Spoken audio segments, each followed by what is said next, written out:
না বলছি আমি শোনো দিয়া মন আর কেমন এতে মোদের ঘরে নারীর আগমন যতই করো নামাজ রোজা দেখাও পরহেজগারি বাজারেতে কিনলে শাড়ি সঙ্গে পাবো নারী আসল নারী মা হাওয়া এলো দুনিয়াতে ওই নারী হতে এত নারী হিসাবকে বা রাখে বর্তমানে দেখি শুধু নারীর আমদানি নারীর ফটোয় ব্যবসা চালায় হাজারো দোকানি মৌলবী মাওলানা আর হাজি গাজী ভাই বর্তমানে নারীর হাতে বাঁচার উপায় নাই রেডিও টেলিভিশন আরো সিনেমা হলে দলে দলে যাচ্ছে পুরুষ নারী আছে বলে দেশে লাইটা হাতে নিয়ে ঠুকতে যাব কাঠি ঠোকার আগে তার উপরে আছে নারীর পাটি নববর্ষের দিনে দেখো হাজার দোকানদার নারী মার্কা ফটো দিয়ে দিচ্ছে ক্যালেন্ডার বাজারেতে চা বিস্কুট আনবে সবাই কিনে সেটাই দেখো নারীর ফটো বিস্কুটের ওই টিনে আলকাতরা টিনে দেখো নারীর ফটো আছে বেশি দামে আলকাতরা বিক্রি হবে বলে পানের সঙ্গে জ্বর দেখাবেন 300 পাতির কোটো সেটাই দেখো বাদানাইকো আছে নারীর ফটো নিজের টাকায় সাবান কিনে ময়লা দূর করে ময়লা দূর যেমন তেমন নারীর ফেরে পরে ইফকো কিনুন পটাশ কিনুন রাসায়নিক সার তার বস্তার উপর দেখতে পাবে নারীর পিকচার সাইকেলের ওই সামনের চাকায় মার্কেটের ওই নিচে সাইকেলের ওই সামনের চাকায় মার্কেটের ওই নিচে সেটায় দেখো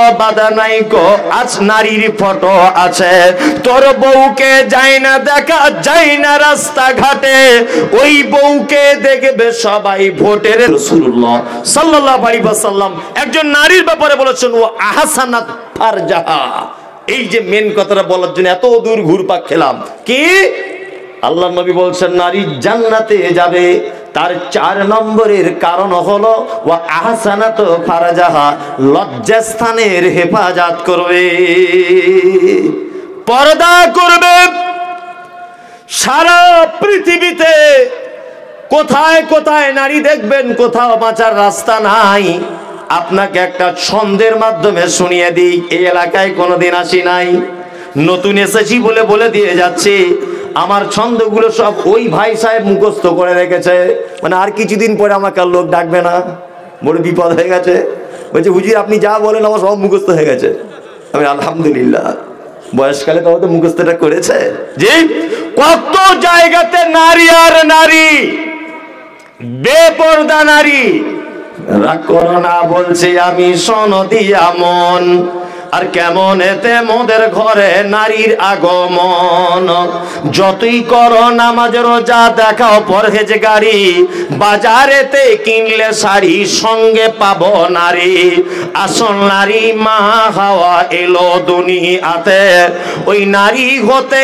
এত নারী হিসাবকে বা রাখে বর্তমানে দেখি শুধু নারীর আমদানি নারীর ফটোয় ব্যবসা চালায় হাজারো দোকানি মৌলবী মাওলানা আর হাজি গাজী ভাই বর্তমানে নারীর হাতে বাঁচার উপায় নাই রেডিও টেলিভিশন আরো সিনেমা হলে দলে দলে যাচ্ছে পুরুষ নারী আছে বলে দেশে লাইটা হাতে নিয়ে ঠুকতে যাব কাঠি ঠোকার আগে তার উপরে আছে নারীর পাটি নববর্ষের দিনে দেখো হাজার দোকানদার নারী মার্কা ফটো দিয়ে দিচ্ছে ক্যালেন্ডার বাজারেতে চা বিস্কুট আনবে সবাই কিনে সেটাই দেখো নারীর ফটো বিস্কুটের ওই টিনে আলকাতরা টিনে দেখো নারীর ফটো আছে বেশি দামে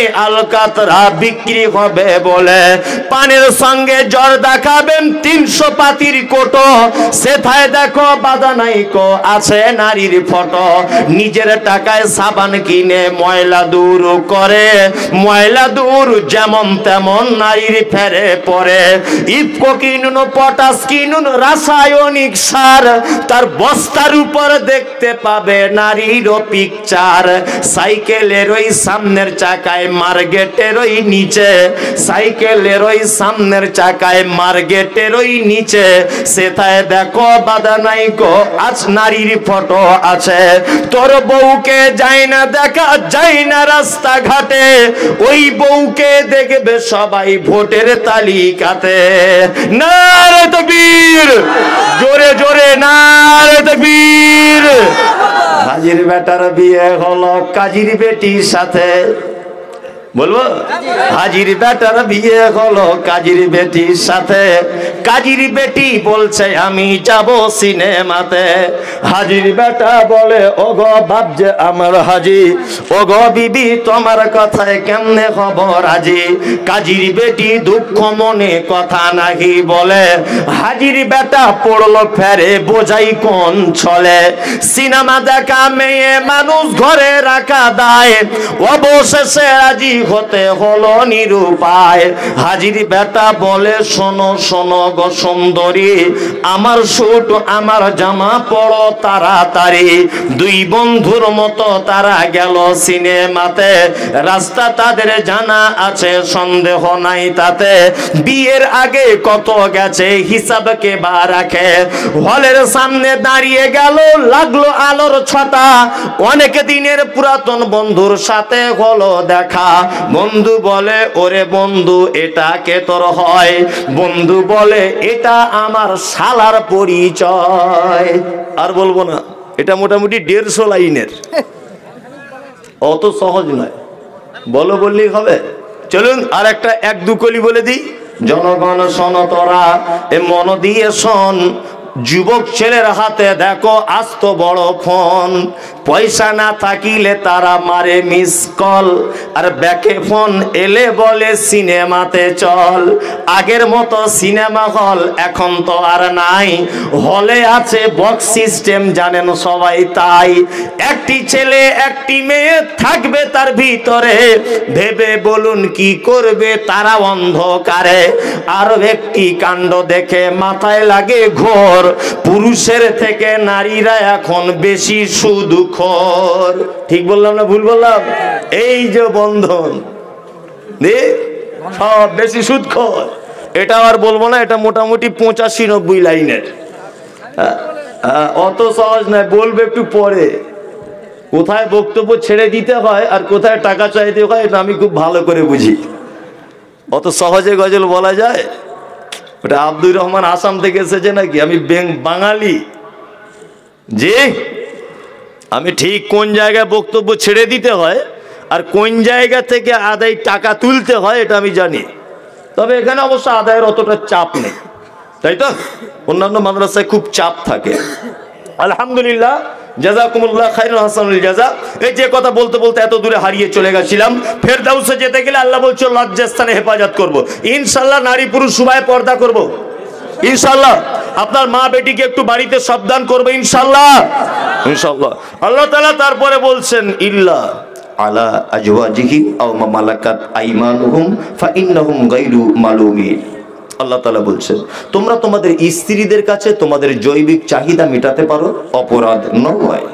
গায়রু মালুমিন, যদি দ্বিতীয় কাউকে তোমরা যদি ফামানিবতাগা ওয়ারা যালিকা ফাউলাইকা হুমুল আদুন, স্ত্রী ছাড়া বৈধ পন্থা ছাড়া অবৈধভাবে যদি তোমার যৌবনের পরিচর্যা যদি করতে তুমি চাও, আল্লাহ বলছে আদুন, তুমি হবে সীমা লঙ্ঘনকারী।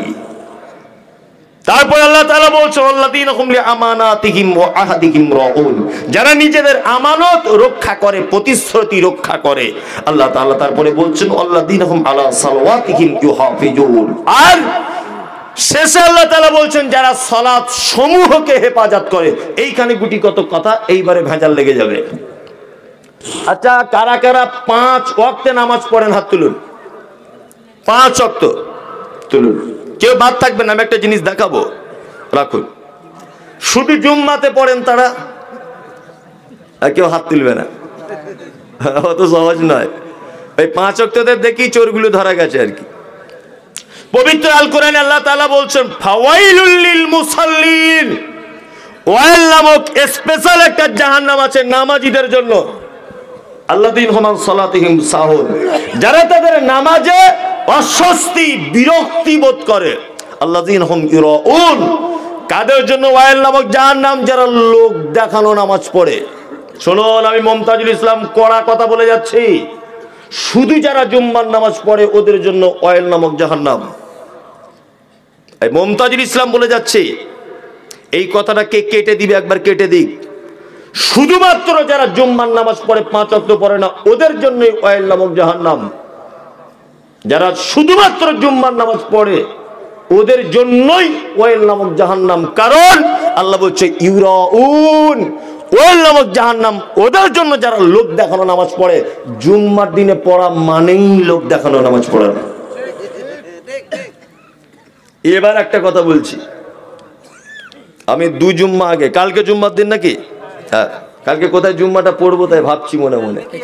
না না, আমি তো একা জুম্মা এমনি পড়ি না, জুম্মা পড়লে আমি টাকা চাই মানুষ মাদ্রাসা লেগে না।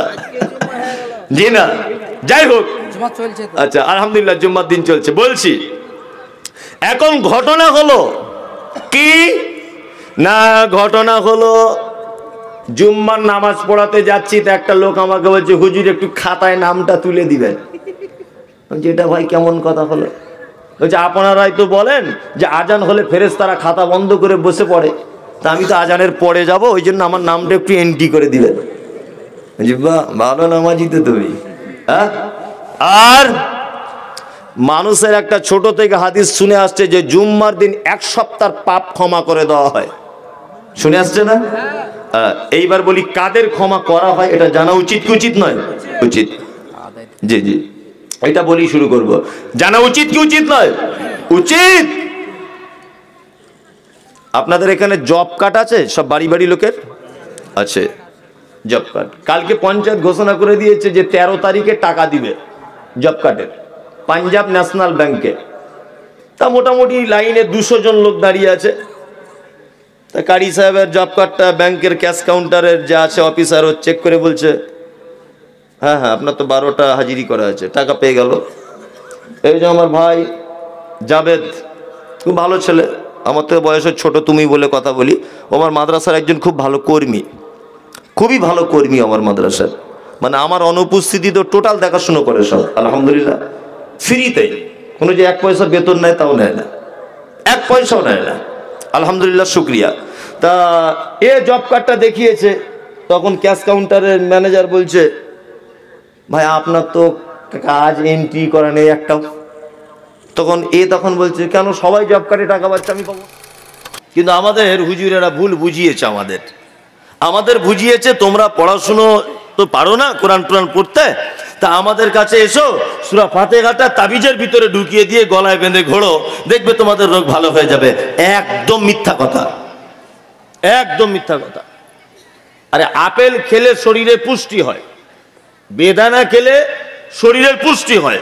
এখন আপেল যদি কেউ গলায় বেঁধে ঘোরে, আচ্ছা বলুন তো কোনো কাজ হবে? হবে? হবে না। বেদানা খেলে একটা মানুষের শরীরে পুষ্টি যোগায়, ডাক্তারবাবুরা বলে। এখন কেউ যদি ঢং করে একটা ভালো বেদানা এই হাতে বেঁধে যদি ঘোরে, আচ্ছা বলুন তো কাজ হবে? হবে না। আল্লাহ নবী সাল্লাল্লাহু আলাইহি ওয়াসাল্লাম পড়তে বলেছে, সস্তার হুজুর বলে দিয়েছে 50 টাকা দিলে তাবিজ করে মাদুরের ভিতরে দিয়ে দেবো, হারাম, চলবে না, একেবারেই হারাম, একদম চলবে না। এই মুমতাজুল ইসলাম বলছি চলবে না। অন্তত পক্ষে একটু বিবেক বুদ্ধিতে থাকা দরকার, কমন সেন্স নেই। আপনি শিক্ষিত 2023 সালের মানুষ, 4 তারিখের আজকের, এত বুদ্ধি কম কেন? আল্লাহ তাআলা বলছেন পবিত্র আল কোরআনে যে অপবিত্র অবস্থায় তোমরা এইটাকে ধারণ করিও না, ছুঁয়ো না, টাচ করো না। আর আপনি সূরা ফাতিহায় এখানে লিখে স্ত্রী মিলন করছেন, পায়খানায় যাচ্ছেন, পেচ্ছাবখানায় যাচ্ছেন। কোরআন কি খুব সস্তা নাকি? হ্যাঁ, কোরআন খুব সস্তা। অন্তত বিবেক বুদ্ধিটা কাজে লাগান, এটা হারাম, চলবে না। চলুন, পবিত্র আল কোরআনই হচ্ছে একটা আশ্চর্য সূরা আছে, তার নাম সূরা ফাতিহা। কি আশ্চর্য, আপনাকে আশ্চর্যটা দেখাই। কিছুদিন আগে একটা গান ভাইরাল হয়েছিল, ওই আপনার রানাঘাটের একটা মেয়ে পাগলি, ওর নাম কি, এবার আপনাকে বলছি, মুহাম্মদ সাল্লাল্লাহু আলাইহি ওয়াসাল্লামের বেটা কজন দেখছেন? ও রানুদির কথা সবাই চিল্লে বলে দিল, মুহাম্মদ সাল্লাল্লাহু আলাইহি ওয়াসাল্লামের বেটা জানে না। এটা হচ্ছে মুসলমানদের অবস্থা। কি বলছি বুঝতে পারছেন তো? সবাই বলে দিল রানুজি, অথচ মুহাম্মদ সাল্লাল্লাহু আলাইহি ওয়াসাল্লামের বেটা কটা এটা জানে না। আশ্চর্য ব্যাপার। হ্যাঁ, জাতির লজ্জা এগুলো। রানুদি সোশ্যাল মিডিয়াতে খুব ভাইরাল, এখন আর খুঁজে পাওয়া যায় না। এখন নাম লিখে সার্চ করে বার করতে হয়। তারপরে তো কিছুদিন আগে বাদামের ঠেলাতে মোবাইলে ঢোকা যাচ্ছিল না, শুধু বাদাম আর বাদাম, তাই না? তাকে আর খুঁজে পাওয়া যাচ্ছে এখন? যাচ্ছে না। জি, সারা পৃথিবীতে এমন কোনো জিনিস নেই যেটা একাধিকবার মানুষ পছন্দ করে না। রফিকের গান খুব ভালো, কিন্তু একই গান যদি প্রতিদিন আপনাকে শোনানো হয়, বিরক্ত হবে কি হবে না? হবে। সূরা ফাতিহার একটা এমন অলৌকিক মর্যাদা আছে, মানে এই অলৌকিকতা দেখলে আপনি অবাক হয়ে যাবেন। আপনার গ্রামের মসজিদে নামাজ পড়ছেন, প্রথম রেকাতে ইমাম বলছে আল্লাহু আকবার, আলহামদুলিল্লাহি রাব্বিল আলামিন, আর রহমানির রহিম। আপনি বহরমপুরে চলে যান, ওখানের ইমাম সাহেব বলছে আলহামদুলিল্লাহি রাব্বিল আলামিন। টাকা বেশি হয়েছে, দিল্লির জামে মসজিদে চলে যান, ওখানে গিয়ে দেখবেন ইমাম সাহেব দাঁড়িয়ে প্রথমেই বলছে আলহামদুলিল্লাহি রাব্বিল আলামিন। আরো টাকা বেশি হয়েছে, মক্কায় চলে যান, কাবাতে ইমাম সাহেব দাঁড়িয়েই বলছে আলহামদুলিল্লাহি রাব্বিল আলামিন। ওইখান থেকে চলে যান মদিনাতে, ওখানকার ইমাম সাহেবকেও দেখবেন বলছে আলহামদুলিল্লাহি রাব্বিল আলামিন। আপনার বয়স 6 বছর থেকে দাদুর হাত ধরে, বাপের হাত ধরে আপনার মসজিদে যেতেন, তখন থেকে শুনেছেন এটা, যে প্রথম রেকাতে বলা হচ্ছে আলহামদুলিল্লাহি রাব্বিল আলামিন। আজকে আপনার বয়স 80 বছর, আজকে আপনার বয়স 70 বছর, একটাই সিস্টেমে চলছে আলহামদুলিল্লাহি রাব্বিল আলামিন। কোনদিন কোন মানুষ বিরক্ত হয়েছে? হবে না। এর নাম ফাতিহা, এর কোনো বিরক্ত নেই, আছে নাই? জি, থাক মাঝিক বসে যায়, যাক না, আমি তো কথা বলছি, কেউ কথা বলিয়েন না, যা পারছো এই মাইকলা ঠিক করে চালাও। তোমার না তো এলাকায় ভাড়া হবে না, এটা মাথায় থাকে জানো, খুব ভালো করে চালাও। ভালো করে মাইক চালাও। আমার গলা বসে যাবে তাহলে তোমার মাইক কেমন? একদম নাই, খুব ভালো করে চালাও, যাতে মানুষেরও সুবিধা হয়, আমারও যাতে বলতে সুবিধা হয়, তাই না? চলুন তাহলে, এতক্ষণ পর্যন্ত ফাতিহা দেখালাম। এবার আর একটা আশ্চর্য জিনিস আপনাকে বলি সূরা ফাতিহার। এক, আপনি নামাজ পড়ছেন, সূরা ফাতিহা বলার পরে আচ্ছা যে কোনো জায়গা থেকে আপনার সুবিধা মতো আপনি তেলাওয়াত করতে পারেন কি পারেন না? কথা বলুন, পারেন। একটি মাত্র সূরা আছে যে সূরাটির সম্পর্কে নবীজি বলছেন যে এর 7টা আয়াতই যদি কেউ তেলাওয়াত না করে তার সালাত অসম্পূর্ণ, চলবে না। কেউ যদি নামাজে দাঁড়িয়ে যায় আল্লাহু আকবার, ইহদিনাস সিরাতাল মুস্তাকিম সিরাতাল্লাযীনা আন'আমতা আলাইহিম, চলবে না। আবার কেউ যদি সূরা ফাতিহার আলহামদু থেকে শুরু করে ওই 3টা আয়াত বলার পরে যদি বলে আল্লাহু আকবার, রুকুতে চলে গেল, চলবে না। পরিপূর্ণ তেলাওয়াত করতে হবে। এই সূরার ভিতর আল্লাহ তাআলা কি বলেছেন এবার আপনাদেরকে আলোচনা করছি। যারা দাঁড়িয়ে আছেন ভাই দেখতে খারাপ লাগছে, কোরআনের মজলিস তো, একটু বসার চেষ্টা করুন, এটা আপনাদের কাছে অনুরোধ, একটু বসুন অন্তত পক্ষে। খারাপ লাগছে দেখতে, আমার খারাপ লাগছে না, আমার খারাপ লাগছে না দেখতে, কিন্তু আল্লাহর নিকটে আপনি একজন খারাপ লোক, কেন এটা কোরআনের মজলিস, মাথায় রাখতে হবে। আমি যা কিছুই বলি না কেন আপনি একটু মনোযোগ দিয়ে শুনুন, বসে যান, সবাই বসুন। বছরে একদিন, আর হয়তো 1 ঘন্টা দাঁড়িয়ে থাকবেন, আমি 12টা বাজলে ছেড়ে দেবো, আমাকে খুঁজে পাবেন না আপনারা, আর আপনাদেরকেও আমি পাবো না।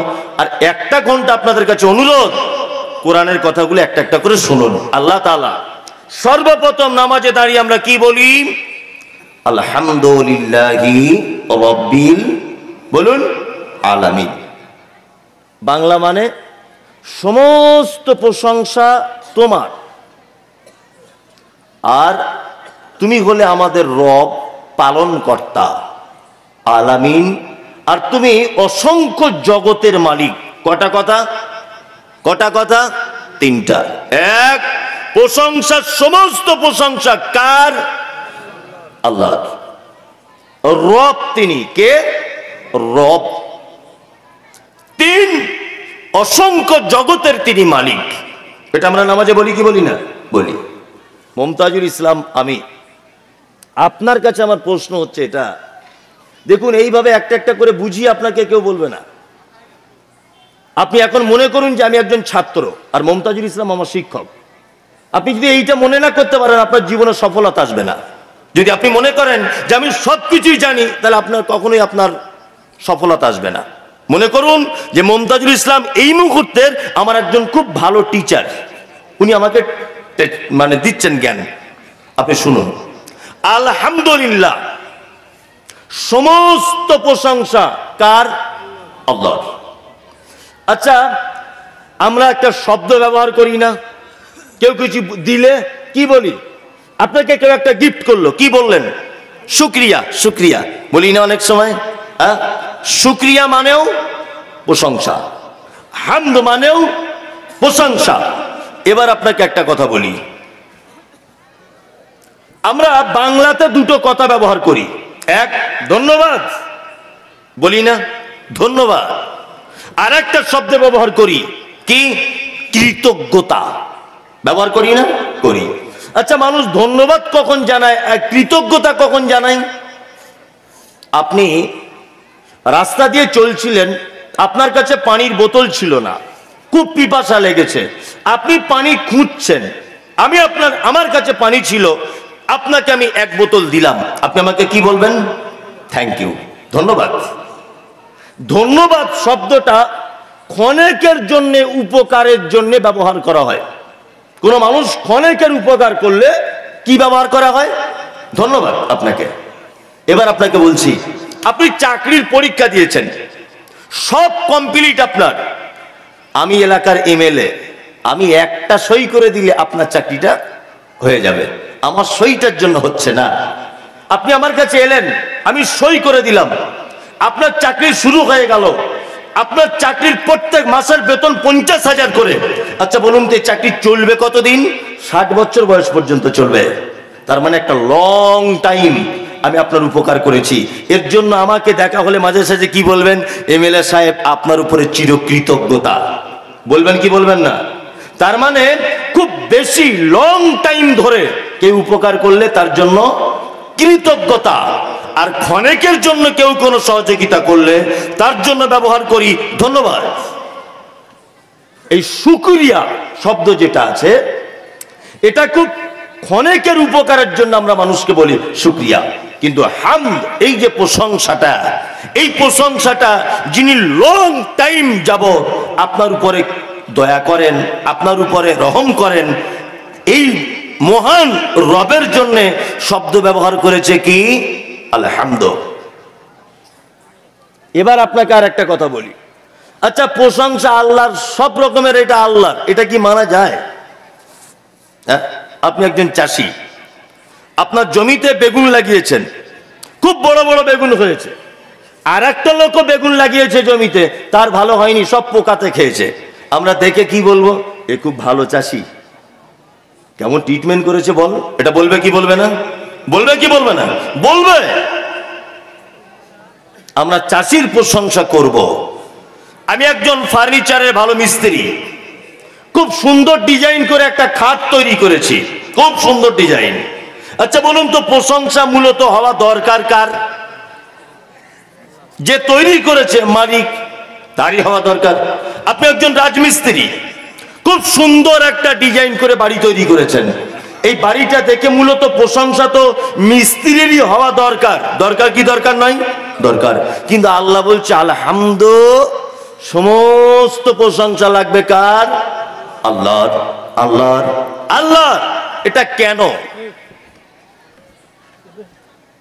আপনাকে বলছি, শুনে নেন। আপনি একটা কাঠের ফার্নিচারের ভালো মিস্ত্রি, দামি একটা খাট বানিয়েছেন। এবার আপনাকে জিজ্ঞাসা করছি, সারা পৃথিবীর কোন মেশিনের দ্বারা থেকে 1 কিউবিক কাঠ তৈরি করা সম্ভব? সম্ভব নয়। কাঠটা কিসের কাঠ? আমের কাঠ, জামের কাঠ, লিচুর কাঠ, কোন একটা গাছের সে কাঠ। এই গাছটা মালিককে? আল্লাহ।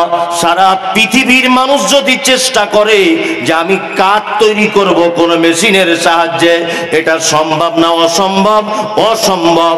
একজন মিস্ত্রি বাড়ি তৈরি করেছে, ইট গেঁথে গেঁথে বাড়িটা বানিয়েছে। ইট তৈরি কি দিয়ে হয়? মাটি দিয়ে হয়।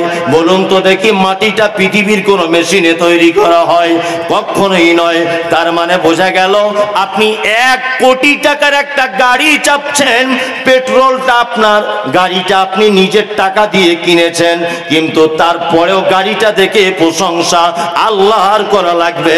কারণ হচ্ছে এই যে গাড়ির ভিতরে যে পেট্রোল বলে পদার্থটা রাখা আছে, এইটা পৃথিবীর কোনো মেশিনে তৈরি করা যায় না। পেট্রোল তৈরি করে দিয়েছে আল্লাহ, মাটির তলাতে রেডি করে রেখে দিয়েছে। বান্দা তুমি গাড়ি কিনবে আর স্টার্ট দিয়ে চলবে। এই পেট্রোলটা পৃথিবীর কোনো মানুষের পক্ষে বানানো সম্ভব নয়। এটা কার? না আল্লাহর। তার মানে বোঝা গেল, সারা পৃথিবীর যত সৃষ্টি রয়েছে, যত কাজ রয়েছে, সেই কাজের একেবারে শেষ পর্যায়ে যদি পৌঁছে যান, তাহলে এক পর্যায়ে দেখা যাবে আল্লাহ ছাড়া কাউকে খুঁজে পাওয়া যাবে না। যাবে? কাউকে খুঁজে পাওয়া যাবে না। তার মানে প্রশংসা সব কার? আল্লাহ। তারপরে একটা কথা আছে, রব। রব রব নাই? আচ্ছা বলুন তো, আল্লাহর নাম কটা? 99টা। মানে এরা কিছুই বুঝে না, আর পড়াশুনোও করে না, শুধু এই ক্যাসেট শোনে, মোবাইলে দেখে, এই পড়াশোনা কেউ করে না। আই মমতাজুল ইসলাম, এটা আমার নাম, আমি বক্তা, বক্তব্য দিই। বলুন তো, এটা আমার নাম না এটা আমার গুণ? কথা বলুন। গুণ। আমি একটা ভালো খেলোয়াড়, বলুন এটা আমার নাম না আমার গুণ? হ্যাঁ, গুণ। হিমসাগর, আমের নাম শুনেছেন? হিমসাগর, হ্যাঁ, এটা ওর নাম, হিমসাগর। আমটা খুব মিষ্টি, বলুন তো খুব মিষ্টিটা ওর নাম না ওর গুণ? হ্যাঁ, ওর গুণ। তার মানে আল্লাহর নাম একটাই, তার নাম আল্লাহ। বাকি যেগুলো আছে এগুলো হচ্ছে আল্লাহর গুণ। যেমন রহমান, তিনি হলেন দয়ালু। রাজ্জাক, তিনি হলেন রুজির মালিক। তিনি হাকিম, তিনি হলেন মহাজ্ঞানী। আজিজ, তিনি মহা ক্ষমতাবান। তিনি কাহার, খুব শক্তিশালী। তিনি গাফফার, ক্ষমা করতে জানেন। এগুলো হয়, আছে না নেই? আছে আল্লাহর নামের ভিতরে, আছে। আল্লাহর নাম আল্লাহ, বাকিগুলো সব গুণ, আল্লাহর গুণ। এইবার একটা কথা আপনাকে বলছি, আচ্ছা ইয়া আল্লাহ, ইয়া রহমান, ইয়া রহিম, এই যে 99টা নাম, এর ভিতরে ইয়া রব্ব এরকম আছে? জানা আছে কারুর? নাই। রব নাম নাই 99টার ভিতরে। কিন্তু রব আবার এমন একটা নাম যে আল্লাহ টোটাল যা কিছু সব এই রবের নামের ভিতরে কি ঢোকানো আছে। আপনাকে একটা একটা করে বোঝাচ্ছি, আপনি বোঝার চেষ্টা করুন। নাম্বার 1, আচ্ছা আল্লাহকে আল্লাহ বলি, আল্লাহকে রব বলি, সবকিছুই বলি, কিন্তু বলুন তো আমরা কোন নাম সব থেকে বেশি ব্যবহার করি ইবাদতের ক্ষেত্রে? আল্লাহ, তাই না? না, ইবাদতের ক্ষেত্রে বেশি ব্যবহার করি তার নাম রব। আদম আলাইহিস সালামকে প্রথমে তৈরি করা হয়েছিল, আল্লাহ কি বললেন আদমকে? আলাস্তু বিরব্বিকুম, আদম আমি কি তোমাদের রব নয়? এটা বলেছিল কি বলেনি? বলেছিল।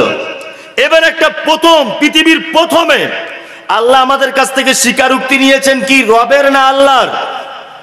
রব। একটা মানুষ মারা গেল, কবরে হিসাব হয় কি হয় না? কটা প্রশ্ন হয়? তিনটা। এক, প্রথম নম্বরে মান রব্বুকা, মা দীনুকা, মান নবিয়ুকা, তোমার রবকে তুমি বলো। তারপরে বলে তোমার দিন কি তুমি বলো, তোমার নবীকে তুমি বলো। আচ্ছা বলুন তো, পৃথিবীর সূচনাতে বলা হলো যে আমি কি তোমাদের রব নয়? আবার পৃথিবী থেকে যখন আপনি চলে যাচ্ছেন, আপনার কবরেও জিজ্ঞাসা করা হচ্ছে যে আমি কি তোমাদের রব নয়? রবকে বলো। এখানে বলেছেন যে আল্লাহকে বলো, বলা হচ্ছে বলুন? বলা হয়নি। আপনি নামাজে দাঁড়ালেন, হাত তুলে হাতটা বেঁধে দিলেন, নামাজ শুরুতেই বলছেন আলহামদুলিল্লাহি রাব্বিল আলামিন। এখানে একবার রব হলো। আপনি রুকুতে চলে গেলেন, রুকুতে যাবার পরে বলবেন সুবহানা রাব্বিয়াল আলা। এখানেও একবার রব হলো। রুকু থেকে উঠলেন, তারপরে আবার বলতে হবে রব্বানা লাকাল হামদ। এখানেও দেখুন রব। আপনি সেজদায় চলে গেলেন, ওখানে গিয়ে বলবেন রব্বানা, আপনি গিয়ে বলবেন সুবহানা রাব্বিয়াল আলা। তার মানে নামাজে যত জায়গাতে ইবাদতের ব্যাপারে আল্লাহকে আপনি ডাকবেন, সেই জায়গাতে বলা হচ্ছে রব। আপনি গুনাহ করেছেন, নামাজের পরে বসে যান, হাত দুটো তুলুন।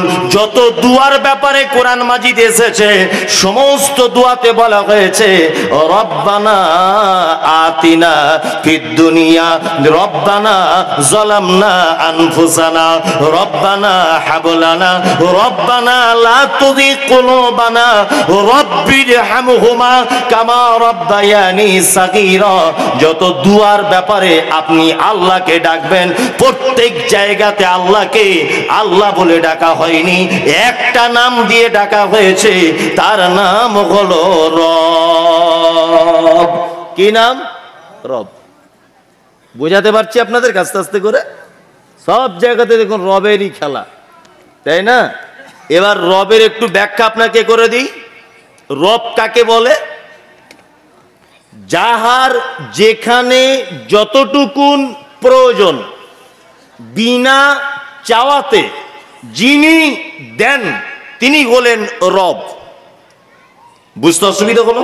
আবার বলছি, যাহার যেখানে যতটুকুন প্রয়োজন, বিনা চাওয়াতে যিনি দেন, তিনি কে? রব। চাওয়া লাগে না।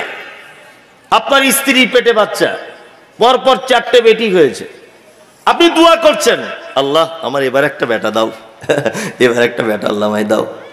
আপনার মা দোয়া করছে আল্লাহ আমার একটা পোতা দাও, বেটার একটা ছেলে হোক। আপনার শাশুড়ি দোয়া করছেন একটা নাতি আমার হোক।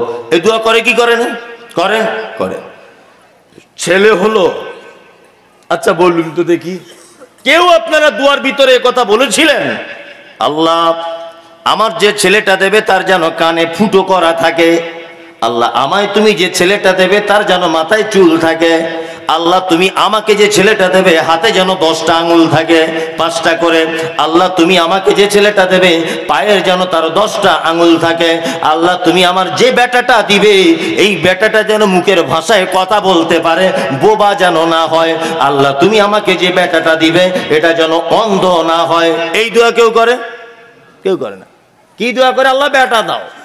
আল্লাহ বলছে বান্দা আমার নাম রব, তুই বেটা চেয়েছিস, কিন্তু বেটার শরীরের যা কিছু প্রয়োজন আমি আগে থেকেই সেটিং করে তোকে দিয়ে দিয়েছি, এটা চাওয়া লাগবে না। তার যেখানে যেটা প্রয়োজন আমি আল্লাহ দিয়ে দিয়েছি। আমি ইচ্ছা যদি করতাম তোর বেটার নাকটাকে এই জায়গায় দিয়ে দিতে পারতাম, তোর বেটার চোখটাকে এই জায়গাটায় দিয়ে দিতে পারতাম। এটা আল্লাহ পারে কি পারে না? পারে কি পারে না? আল্লাহ বলছে বান্দা চাওয়া লাগবে না, এমনিতেই যেখানে যেটা যার সেটিং করার প্রয়োজন আমি আল্লাহ সেটিং করে দিব। আমার নাম হলো রব। আমার নাম কি? রব। আপনাকে রব দেখালি আজকে রাত 1টা বেজে যাবে। শুধু যদি আপনাকে রব দেখাই, যদি প্রথমে বলছিল না ফাতেহা, মনে মনে ভাবছিলেন যে ফাতেহার আবার কি বলবে, দুটো আয়াত বলবো তো 2 ঘন্টা লাগবে। দুটোরই যদি ব্যাখ্যা করা যায় মিনিমাম 2 ঘন্টা তো লাগবেই। দেখুন 2 ঘন্টা লাগছে কিনা, এটা 1 ঘন্টা হতেই যাচ্ছে। এখনো রব শেষ হয়েছে? রবই শেষ হয়নি, এখনো 7টা আয়াত বাকি। আল্লাহ রব কাকে বলে আপনাকে আর একটা জিনিস দিয়ে বোঝাই। এখান থেকে কেউ দার্জিলিং এ বেড়াতে গেছেন? আলহামদুলিল্লাহ একজন গেছেন। কেউ? অনেকজন গেছেন দার্জিলিং। আমিও গিয়েছিলাম গত বছরে, আমার স্ত্রী, আমার ছেলে মেয়ে সবাইকে নিয়ে দার্জিলিং বেড়াতে গিয়েছিলাম। প্রতি বছরে কোথাও না কোথাও যাই। তা ওখানে গিয়ে আমি একটা জিনিস দেখলাম, যে দার্জিলিং এর যে কুকুরগুলি ওখানে ঘুরছে, আপনারা লক্ষ্য করেছেন যারা জানেন, সেই কুকুরগুলোর দেখলাম গায়ের লোমগুলো 1 বিঘার কাছাকাছি বড়। দেখেছেন? আপনারা লক্ষ্য করেননি? আপনারা কি আছেন ঘুরতে, দেখেছেন? আলহামদুলিল্লাহ উনি দেখেছেন। আচ্ছা, আমাদের পশ্চিম বাংলার ভিতরেই তো দার্জিলিংটা, না বাইরে? ভিতরে। মুর্শিদাবাদ জেলার কুকুরগুলোর গায়ের লোম কত বড় বড়? 1 ইঞ্চি তাও না, তাই না? তাহলে ওইখানকার বড় কেন? আল্লাহ বলছে আমার নাম রব। আমি জানি ওখানে পাহাড়ের উপরে বরফ জমে যায়, কনকনে শীত হয়, মানুষ তার স্ত্রী পুত্রকে নিয়ে বাড়িতে হিটার চালিয়ে দিয়ে ঘুমাবে, গরম ভিতরে থাকবে। কিন্তু অবলা প্রাণী একটি রাস্তার কুকুর, আল্লাহ বলছে সে তো কেঁপে কেঁপে মরে যাবে। এই জন্য আমার নাম হলো রব। পশ্চিম বাংলাতে বরফ পড়ে, মুর্শিদাবাদ জেলায় বরফ পড়ে না, দার্জিলিং এ বরফ পড়ে, কাশ্মীরে বরফ পড়ে। ওই জন্য ওইখানকার প্রাণীগুলোর গায়ের লোমগুলো বড় বড়। তার মানে ওখানে ওদের কম্বলের ব্যবস্থা নাই, ওদের কোন রকমের হিটারের ব্যবস্থা নাই। আমার নাম হলো রব। আমি আগে থেকেই কম্বল জড়িয়ে তাদেরকে কাশ্মীর আর দার্জিলিং এ পাঠিয়েছি। আমার নাম রব। আপনার বেটার মেয়ে দেখতে গেছেন, মেয়ে, যে মেয়েটা দেখতে গেছেন তার নাকটা দেখছেন নেপালিদের মতো এরকম চ্যাপটা, নেপালিদের মতো। আচ্ছা আপনি বলুন, আপনার বেটার জন্য পছন্দ করবেন? করবেন? করবেন না। আপনার বেটির জন্য ছেলে দেখতে গেছেন, দেখছেন ছেলেটা দেখতে একদম কালো কুচকুচ কুচকুচ করছে, ঠোঁটটা মোটা, মাথার চুলগুলো পাখির ভাষা নাইজেরিয়ানদের মতো। আচ্ছা বলুন, আপনার সুন্দরী মেয়ের জন্য এই ছেলেটা পছন্দ করবেন আপনি? করবেন? করবেন না, করবেন না। কারণ আমাদের এখানে নাকখানা মেয়ের কেউ বিয়ে করতে চায় না। আল্লাহ বলছে আমার নাম রব। কিন্তু নেপালে যাদেরকে বানিয়েছি প্রত্যেকের নাক চ্যাপ্টা, ছেলেরও চ্যাপ্টা, মেয়েরও চ্যাপ্টা, সবারই চ্যাপ্টা, বিয়ে করার অসুবিধা নাই। নাইজেরিয়ানের মাটিতে যাকে বানিয়েছি সবার মাথার চুলগুলো পাখির ভাষার মতো, সবাই কালো, সবারই ঠোঁটটা মাটির দিকে ঝোলা, মোটা মোটা তাদের ঠোঁট। এক অপরকে বিয়ে করার কোনো সমস্যা নাই। কিন্তু আমি আল্লাহ তোমাকে পশ্চিম বাংলার মুর্শিদাবাদ জেলায় পাঠিয়েছি, এখানকার সবার নাক যেমন উঁচু, তোমারও বেটির নাকটা উঁচু করে দিয়েছি। এখানে সবার মাথার চুল যেমন সুন্দর, তোমার বেটির মাথার চুলটাও তত সুন্দর। এখানকার মানুষ যেমন কালো না, ফর্সাও না, সব রকমের কালার আছে। আমি আল্লাহ মুর্শিদাবাদে এই রকম ভাবে বানিয়েছি। কিন্তু বন্ধুরে আমার, নাইজেরিয়ানে যাদেরকে তৈরি করা হয়েছে তাদের একই রকম করে তৈরি করা হয়েছে। আল্লাহ বলছে আমার নাম হলো রব। যার যেটা প্রয়োজন। হাঁসের বাচ্চা, হাঁস দেখেছেন? হাঁসের বাচ্চা, হাঁসের বাচ্চা কোনো ডিম থেকে উঠে তার মাকে বলে, মা খুব ভয় লাগছে পুকুরে নামতে, যদি ডুবে যাই। এক কাজ করো, প্রথমে আমাকে কোনো সুইমিং পুলে ভর্তি করে দাও, আগে জুত করে সাঁতার কাটাটা শিখি, তারপরে গিয়ে পুকুরে ঝাঁপ দেবো। আচ্ছা এরকম কোনোদিন বলে হাঁসের বাচ্চা? বলে? বলে না যে প্রথমে কোনো একটা ছোট জায়গায় দাও, সাঁতার কাটাটা জুত করে শিখে যাই, তারপরে বড় কোনো পুকুরে গিয়ে ঝাঁপ দেবো, বলে? বলে না। মায়েরা দেখবেন মুরগির বাজুর তলাতে হাঁসেরও ডিম দেয়, মুরগিরও ডিম দেয়, দেয় কি দেয় না? দুটো ডিম একসঙ্গে দেয় না? মুরগির ডিমের বাচ্চা ওঠে 18 দিনে, হাঁসের ডিমের ওঠে 22 দিন থেকে 28 দিনে। একসঙ্গেই ধরে নেন 5টা বাচ্চা হয়েছে হাঁসের, 5টা হয়েছে মুরগির। রব দেখাচ্ছি আপনাকে, 5টা হাঁসের, 5টা মুরগির। নিয়ে মুরগিটার পিছনে পিছনে সব বাচ্চাগুলো ঘুরছে, উঠাই আর কি। জীবনে দেখেছেন যে হাঁসের বাচ্চাগুলো পুকুরে নামছে বলে মুরগির বাচ্চাগুলো নেমে যাচ্ছে? দেখেছেন না? আল্লাহ বলছে আমার নাম হলো রব, ওকে মুরগি হিসাবে তৈরি করেছি, জমিনে ঘুরবে, আর ওর নাম দিয়েছি হাঁস, ও পুকুরে চলে যাবে। পৃথিবীর কোন জায়গায় ওকে ট্রেনিং নিতে হবে না, কোন স্কুলে ওকে পড়া লাগবে না, কাউকে বলে দেওয়া লাগবে না। আমি আল্লাহ বলছি ওর একসঙ্গে দুজনাই উঠেছে, কিন্তু ওর আলাদা ডিপার্টমেন্ট, এর আলাদা ডিপার্টমেন্ট, দুইজনা ডিপার্টমেন্ট মিলবে না। পৃথিবীর কেউ তাদেরকে শেখায়নি। আল্লাহ বলছে আমার নাম হলো রব। গরুর বাচ্চা দেখেছেন? এই এদিকে ফিরুন। মানুষের বাচ্চা হলে হাঁটতে টাইম লাগে কতদিন? হ্যাঁ, একটু বলুন। মানুষের বাচ্চা হলে হাঁটতে টাইম লাগে কতদিন? 1 বছর, তাই না? আর গরুর হলে বলছি 1 দিন। চাচা বয়স্ক লোক এত ভুল বললে হবে কি করে? 5 মিনিট থেকে 10 মিনিট, 20 মিনিট, তাই না? 20 মিনিট। কেন? মানুষের বাচ্চা তো ছোট, আর গরুর বাচ্চা এত বড়, তাই না? আল্লাহ বলছে আমার নাম রব। মানুষের বাচ্চা এই কারণে 1.5 বছর টাইম লাগিয়েছি।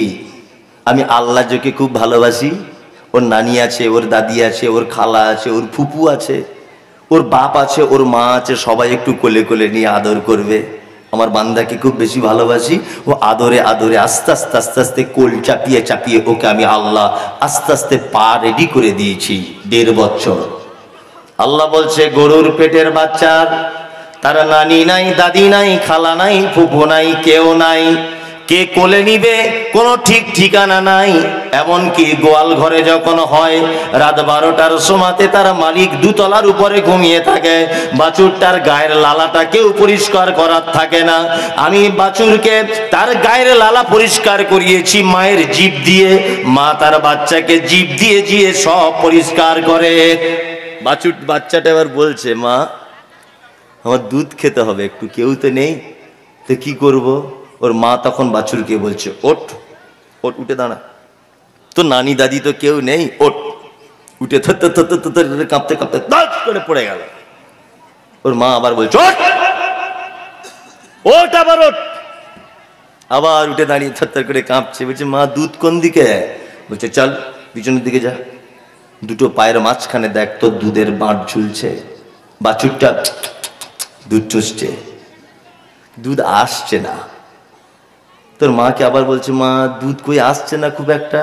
বলছে ওরে আমি প্রথম মা হয়েছি তো দুধের রাস্তা ক্লিয়ার নেই, ওই জন্য চুষবি আর মাঝে সাঝে এইরকম করে গুঁতো মার, এরকম করে গুঁতো মার, মাঝে সাঝে এরকম করে মার। চুপ চুপ করে চুষছে আর মাঝে সাঝে এরকম করে ধাক্কা দিচ্ছে। দেখেছেন এগুলো? কে শেখালো? কে শেখালো ওকে যে এইভাবে ধাক্কা দিতে হবে? ও করে কি করে না বলুন? করে করে। কে শেখালো? আল্লাহ। আল্লাহ বলছে আমার নাম রব। ও নানি দাদি কেউ নেই বলে সাথে সাথে পা হাত পা সব পার্টস রেডি করে দিয়েছি, উঠে তুই তোর মায়ের দুধ পান কর। মানুষ তোকে যে খুব ভালোবাসি, 1.5 বছর শুধু কোলে করে নিয়ে ঘুরবে, তোকে গান গাইবে, আদর করবে। কি বলছি বুঝতে পারছেন না? তাহলে এতক্ষণ আপনাকে রব দেখালাম। চলুন তারপর একটা কথা এসেছে রব্বিল আলামিন।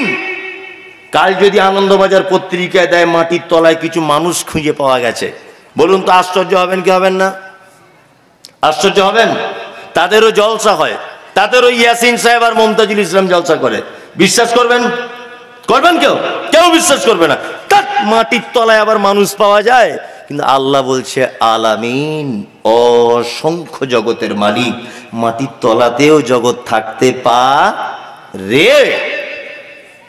তারপরে একটা কথা আছে আর রহমানির রহিম। রহমান মানেও দয়ালু, রহিম মানেও কি? দয়ালু, তাই না? তো 2টো নাম এক জায়গায় আনার দরকার কি? এটা তো একটা বোঝার ব্যাপার আছে। এক, রহমান আম্মাতান ফিদ দুনিয়া, দুনিয়াতে সমস্ত কিছুর জন্য রহমান হচ্ছে এই দয়াটা সবার জন্য। আর রহিম খাস করে কিয়ামতের মাঠে। আপনি মোটামুটি দান করেন মাদ্রাসা থেকে এলে, মোটামুটি আপনাকে লোক কি বলে? একজন দানি। ওর থেকে কেউ বেশি দান করে তাকে কি বলে?